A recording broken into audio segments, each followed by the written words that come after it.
Les Ondes de Limo, un podcast d'Anne-Sandrine Di Girolamo.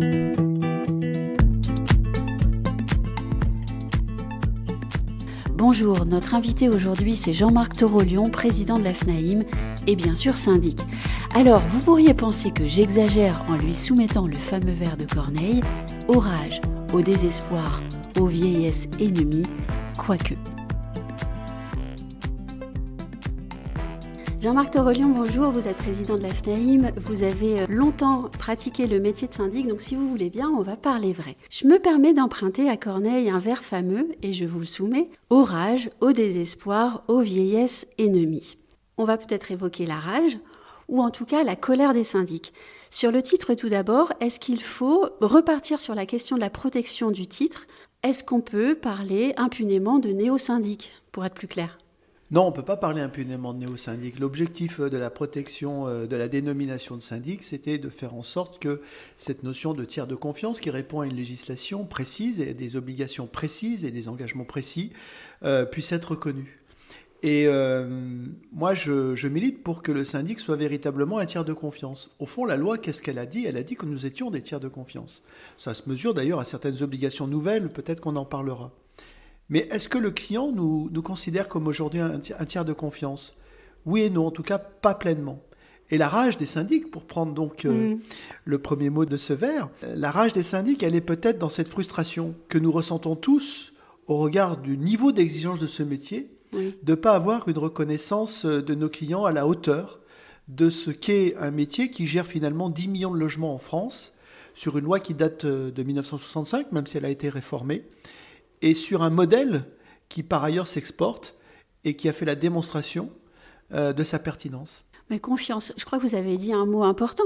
On va parler maintenant de la fiche d'information sur les tarifs qui est désormais imposée aux syndics, alors même qu'elle ne reprend que des informations tarifaires déjà énoncées au contrat, qui lui-même est établi sur un modèle. Est-ce qu'elle sert à quelque chose, cette fiche ? Ou à quoi sert-elle ? La réalité, c'est que pour avoir assisté aux discussions au sein du CNTJ, même si on ne peut pas tout dire, parce que normalement on ne peut pas tout dire, mais l'objectif de la DGCCRF, qui est quand même à l'origine aussi de cette modification, c'était de donner d'une façon synoptique, synthétique, précise, une capacité à l'instant de pouvoir comparer les prestations pour accentuer l'efficacité d'une éventuelle mise en concurrence. On s'est prêté au jeu, pour être franc, on s'est prêté au jeu parce que la mise en concurrence, quand on est un libéral et quand on aborde ce métier, on ne peut pas l'esquiver, en tout cas on ne peut pas considérer que c'est anormal. En revanche, ce qui peut paraître toujours curieux, c'est cette volonté de l'État ou du législateur d'imposer cette mise en concurrence indépendamment de la volonté réelle des parties. Et je crois que cette erreur, elle est fondamentale de la part du législateur. Pourquoi ? Parce qu'on raisonne sur une valeur qui est la valeur de la propriété, qui est une valeur affective et qui est une valeur très forte pour les Français. Et à partir du moment où ils ont accordé leur confiance pour gérer cette valeur, en tout cas pour gérer le cadre dans lequel ils détiennent cette valeur, je pense qu'on ne peut pas leur imposer du jour au lendemain, d'une façon artificielle, j'allais dire automatique, j'allais dire froide, cette mise en concurrence. Parce que la relation que nous avons en notre qualité de syndic vis-à-vis de nos copropriétaires, ce n'est pas une relation de cette nature. Elle n'est pas indifférente. On y reviendra peut-être sur les outils, mais elle n'est pas indifférente. Je me suis battu dans le cadre des ordonnances sur la copropriété pour que le défaut de mise en concurrence par le conseil syndical, volontaire ou involontaire, n'entache pas la validité de nos contrats. Il n'y a pas de réelle sanction. Il n'y a pas de sanction. Et parce que, malgré tout, à un moment donné, a été compris par le législateur que, dans un rapport de droit privé, qui concerne la propriété privée, l'État est déjà suffisamment intervenu, indépendamment de la volonté des parties, pour ne pas, intervenir sur la relation de confiance entre le syndic et nos copropriétaires. Mais on va quand même revenir à la réalité des cabinets, puisqu'on lit sur les réseaux sociaux, à propos de cette fiche, que c'est une charge supplémentaire de travail, qu'elle est trop lourde et qu'elle est injustifiée. Économiquement parlant, on fait comment ? Parce que c'est une obligation qui s'ajoute à beaucoup d'autres. Oui. En fait, c'est plutôt un sentiment de ras-le-bol par rapport à des obligations qui s'ajoutent. Le ras-le-bol vient du fait que derrière la perception de cette fiche synthétique, on y voit toujours une volonté de défiance du législateur. Après, honnêtement, elle n'a pas posé problème dans son principe vis-à-vis des syndicats professionnels qui l'ont négocié. Pourquoi ? Parce que c'est vrai que la complexité éventuellement de la lecture même d'un contrat type, elle peut être réelle et qu'on a tout à gagner à une réelle transparence. Je crois qu'on ne perd jamais son crédit à être transparent sur ses prestations. Après, je crois aussi pouvoir dire que nos systèmes sont capables de sortir en automatique cette fiche synthétique. Donc, en tout cas, il le faudra. Donc, au fond, voilà, oui, c'est une charge supplémentaire, mais dans le monde actuel, tel qu'il existe, dans le consumérisme actuel, dans la confiance que nos clients souhaitent nous accorder, la transparence ne nuit pas. Donc, positivons. Oui. On passe quand même au désespoir. On remercie Corneille pour la phrase. Parce que le mot est peut-être un peu fort, mais tout de même, les cabinets de syndic ont une peine folle à recruter. Que proposez-vous pour susciter dans les écoles des vocations de gestionnaires de copropriété ? Alors, vous avez raison parce que j'ai fait récemment un tweet sur les réseaux sociaux qui a eu beaucoup de succès, où j'ai expliqué qu'il allait falloir qu'on se remette en question pour mettre nos salariés en situation de confort, ou en tout cas que ce métier soit mis en situation de confort compte tenu des problèmes de recrutement que nous avons et qui sont presque dangereux même pour l'avenir de notre profession. Et donc des clients, des copropriétés. Oui, et des clients et des copropriétés. Surtout peut-être. Oui. Oui, enfin même de nos entreprises, parce que nous sommes des entreprises de services au logement. Et donc, je pense que les vocations, on les a, mais à une condition, c'est que ce métier ne soit pas un sacerdoce. Or, c'est-à-dire au fond, qu'il ne soit pas réservé uniquement à ceux qui ont profondément la foi en ce métier et qui sont des passionnés. Si ce métier est réservé uniquement aux passionnés, qui sont capables à ce moment-là d'accepter beaucoup de choses, on ira vers un échec. Ce métier doit être réservé au professionnalisme et il doit être un métier comme les autres, accessible comme les autres, et il doit être vécu positivement par le plus de collaborateurs possible. Ça suppose évidemment de changer le rapport avec le client, parce que je pense que le client forme une exigence qui est parfois incompatible avec notre capacité de faire. Il faut bien comprendre, Anne-Sandrine, que quand on est syndic d'immeuble, on est au carrefour de toutes les crispations d'une société. On est au carrefour d'une crispation sur les valeurs du bien qu'on gère, on est au carrefour des enjeux de sécurité, on est au carrefour des enjeux de pouvoir d'achat, on est au carrefour des enjeux de la relation de voisinage, on est au carrefour de beaucoup de choses. Et il y a des choses qui nous dépassent. Il y a des choses qu'on ne sera jamais capable, à mon sens, d'intégrer. Néanmoins, je pense aussi que la façon dont on délivre ce service doit être vécue différemment. Je m'explique. Je pense qu'on a beaucoup cultivé, même si ça peut vous choquer, la compétence juridique de nos collaborateurs au détriment d'une certaine compétence de la compréhension de nos clients et une compétence technique propre au bâtiment. Oui, mais l'enjeu climatique le montre de toute façon. Ce sont les rénovations énergétiques qui vont être importantes, donc la compétence technique. Donc ça, c'est un des exemples. Oui. Mais au-delà de ça, ce que souhaite le copropriétaire, c'est une forme d'immédiateté dans des solutions opérationnelles qu'on lui apporte sur des problèmes techniques de son immeuble. Ce qu'il souhaite également, c'est une transparence dans la valeur ajoutée que nous lui apportons. Mais ce qu'il souhaite également, c'est un service qui soit de plus en plus perceptible et tangible et visible, voilà, et prégnant. Je crois on est au carrefour entre le fait d'être au plus près de nos copropriétaires au quotidien et le fait d'avoir des grands rendez-vous type assemblée générale qui, à mon avis, devront être totalement revus. Nous avons évidemment un enjeu sur la rénovation énergétique. Il est considérable. Il est considérable parce que nous allons devoir l'expliquer et tenir les promesses que nous allons devoir, exprimer au travers des travaux que nous allons faire voter. Et cette compétence-là, il faut à la fois la cultiver dans nos collaborateurs, la cultiver avec nos fournisseurs et la cultiver avec nos copropriétaires. Mais finalement, notre rôle, là, il est pivot. Il est essentiel. Nous sommes le relais. Et pour le coup, le professionnel est au carrefour véritablement de cet enjeu climatique. Ne nous trompons pas toutefois, hein. C'est que nos clients sont aussi, j'allais dire, par ailleurs citoyens, et ils ont leur propre compréhension de ces enjeux-là, et ces enjeux peuvent être...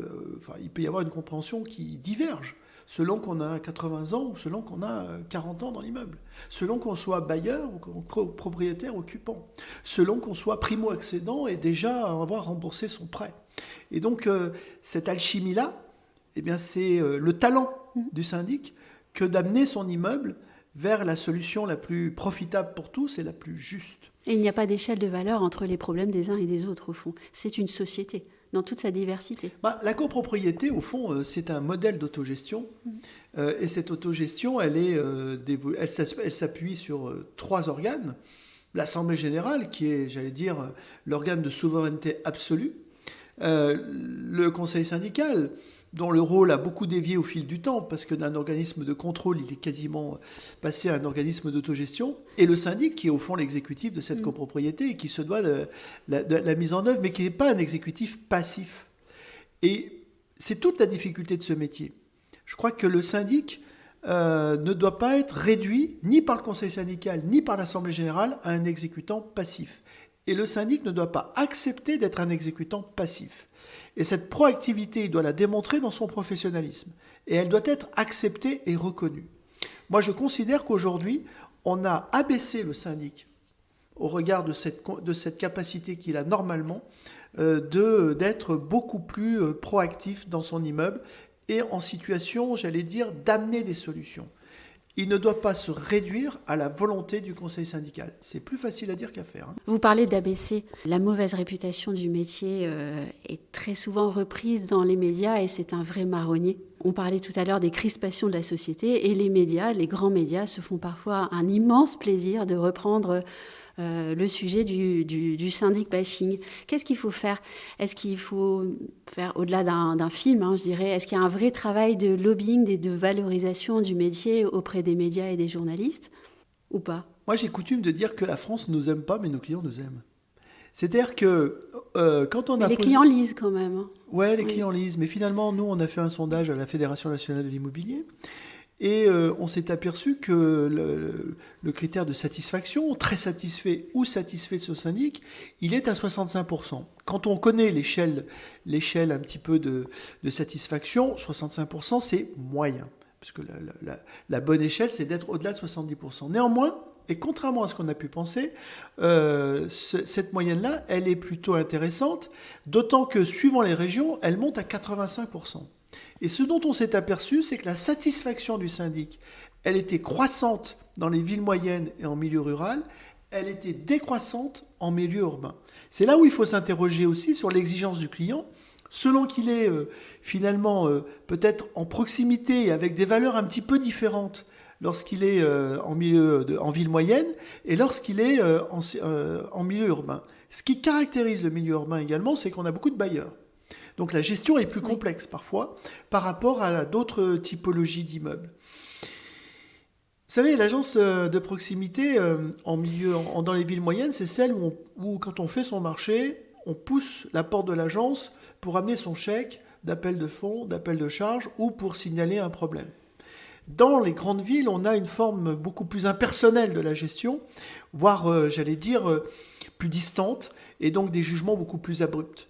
Et c'est cette difficulté que nous devons conjuguer. Au-delà de ça, est-ce que par exemple, faire savoir qu'il y a une discipline dans les rangs des professionnels qui est imposée, avec par exemple une commission de discipline effective, des sanctions prises, avec un pouvoir de sanction reconnu, est-ce que ça pourrait aider ? Je n'ai pas posé la question de création d'un ordre des syndics, juste le pouvoir de discipline. Mais c'est quoi le pouvoir de discipline par rapport à quel problème ? Parce que, soyons clairs, citez-moi un détournement de fonds récent d'un syndic. Citez-moi un problème de malhonnêteté récent d'un syndic. Il n'y en a pas. En réalité, c'est plus sur une insatisfaction du service plutôt que sur un problème disciplinaire. Même si je vous rejoins, c'est-à-dire qu'au fond, la commission de contrôle que l'on attend tous n'a toujours pas été nommée. Et nous la réclamons de nos voeux. Mais vous verrez que ce n'est pas là-dessus qu'elle va intervenir en premier chef. C'est plus une question de communication. c'est aussi, enfin, encore une fois, je pense que la communication, ça serait tellement facile. Je pense que c'est une justification en profondeur de notre valeur ajoutée, liée aussi à la façon dont nous délivrons notre service. Parce que quoi qu'on en dise, je pense qu'on est perfectible sur un certain nombre de domaines. Et je vous donne lesquels. Je pense qu'on est perfectible sur la compétence technique. Je pense qu'on est perfectible sur une certaine forme de réactivité. Je pense qu'on est perfectible également sur peut-être la formation de certains collaborateurs, parce qu'on a du mal à recruter. On n'est pas perfectible sur notre comptabilité, qui est normée, ultra sécurisée, pour lequel on a des caisses de garantie qui contrôlent nos comptes. Donc, oui, on peut nous reprocher une certaine forme de perfectibilité, liée aussi à une exigence beaucoup plus importante du propriétaire ou du copropriétaire. La question aussi, c'est, veut-il payer ? Bon, on va pas parler de ça maintenant. On va revenir à Corneille. Orage, vous vous souvenez, au désespoir, aux vieillesses ennemies. Donc on va parler de la vieillesse. Les syndics traditionnels sont digitalisés, évidemment, même si parfois certains essayent de faire savoir que ça n'est pas vrai. Non, les syndics traditionnels sont digitalisés et pourtant, donc, les plateformes collaboratives font courir l'idée qu'elles auraient, elles, le privilège du digital et donc de la modernité. Qu'est-ce qu'on fait pour faire cesser cette rumeur ? Est-ce que, par exemple, un plan de soutien ou un plan de digitalisation encore accru, attention, je n'ai pas dit de digitalisation tout court, chez les syndics était envisageable ? Cette profession de syndic, elle est jeune. Elle n'est pas vieille. Ben, c'est bien de le dire. Elle date de 1965, ce qui est relativement jeune si on le compare aux architectes, aux médecins, aux avocats, à tout plein de professions. Donc c'est une profession relativement jeune. En 1965, il y avait 800 000 logements en copropriété. En 2022, il y en a 10 millions. Et cette jeune profession, elle a su accompagner une formidable extension de la copropriété. Elle n'a pas pu le faire en restant dans le papier. Et elle n'a pas pu le faire en restant telle qu'elle était organisée en 1965. Et elle n'a pas pu le faire non plus, sans pouvoir se former et sans pouvoir évoluer et se structurer. Et surtout, avoir une capacité à avoir des entreprises de plus en plus performantes. Et nous avons été à l'origine de la digitalisation de ce métier. Les extranets copropriétés ont été réclamés par la FNIM à Duflot. Nous sommes à l'origine de cela. Est-ce qu'il ne faut pas les améliorer alors ? Nous sommes à l'origine des lettres commandées électroniques. Nous sommes à l'origine de la portabilité des extranets. Nous sommes à l'origine... Mais elle n'est pas effective, la portabilité. Parce qu'on a un problème vis-à-vis de nos fournisseurs informatiques. Nous sommes également à l'origine de la formidable mutation liée aux ordonnances de la copropriété sur la visioconférence en assemblée générale et le vote par correspondance. Sauf que ces obligations-là, c'est celle des professionnels. Et donc, le problème que nous rencontrons, c'est que si on se met des obligations qui sont demain des boulets par rapport à l'évolution de certaines plateformes, on va se torpiller. C'est pour ça que le contrat de syndic type, j'ai toujours eu coutume de dire que le contrat type nous enfermait et que le contrat SOC allait nous libérer. Et je suis contre un contrat type qui nous empêche de développer librement nos prestations. J'ai obtenu, dans les ordonnances copropriété, que le syndic puisse, indépendamment de sa prestation prévue dans le contrat type, développer ses propres offres de services. Le paradoxe eût été que, parce que j'étais syndic professionnel, et c'est l'ARC qui dit ça, je n'aurais pas le droit d'offrir des services supplémentaires. Je pense qu'on est au début d'une mutation de cette profession qui, au-delà de sa prestation de base, qui doit être parfaite, va être en mesure d'offrir d'autres prestations. On est tous au début de quelque chose et d'une nouvelle ère. Alors, je n'ai pas fini sur la digitalisation. La digitalisation, elle doit partir des deux côtés. Il faut que le client la comprenne, sache l'utiliser et qu'elle remplisse son objectif. Et son objectif, c'est quoi, au fond, la digitalisation ? C'est d'évacuer un certain nombre d'informations, voire même un process de décision, pour permettre à cette Assemblée générale de se concentrer sur les décisions qui sont importantes et qui ont trait notamment à l'entretien de l'immeuble, à sa rénovation énergétique et à à la façon dont elle conçoit son évolution.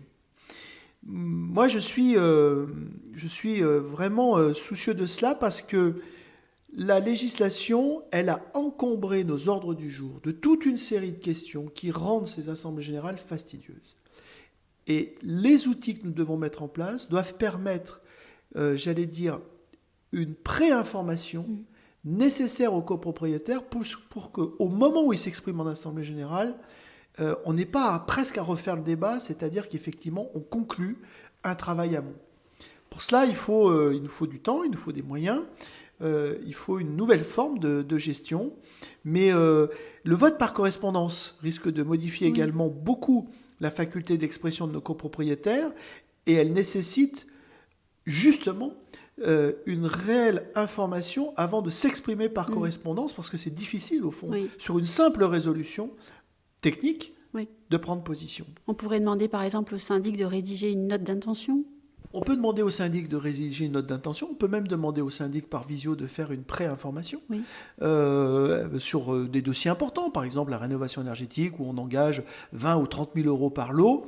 Je pense que ça mérite autre chose qu'une assemblée générale où il va y avoir 23 ou 24 points, dont celui-ci divisé en 5 ou 6 points. Ça mérite peut-être une information en amont, pas une assemblée générale extraordinaire, quitte à facturer cette information en amont, bien évidemment, parce qu'après tout, pourquoi pas.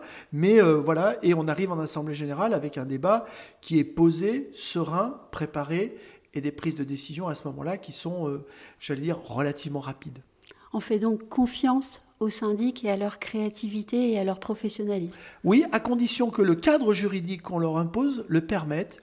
Ça ne nous empêche pas, Anne-Sandrine, d'avoir une vraie réflexion sur la façon dont on doit mettre demain nos collaborateurs en situation de confort pour les garder et les conserver. Et puis, il y a une chose sur laquelle je serai intransigeant, c'est la notion de respect de nos collaborateurs et de respect de nos entreprises, parce que pendant la période de Covid, quoi qu'on en dise, nous étions la deuxième ligne, et sur 10 millions de logements, nous avons tenu. Retrouvez les ondes de Limo avec Anne-Sandrine Di Girolamo et ses invités sur toutes les plateformes de téléchargement. Suivez toute l'actualité de votre podcast Les ondes de Limo sur les pages Facebook et Twitter d'Anne-Sandrine Di Girolamo.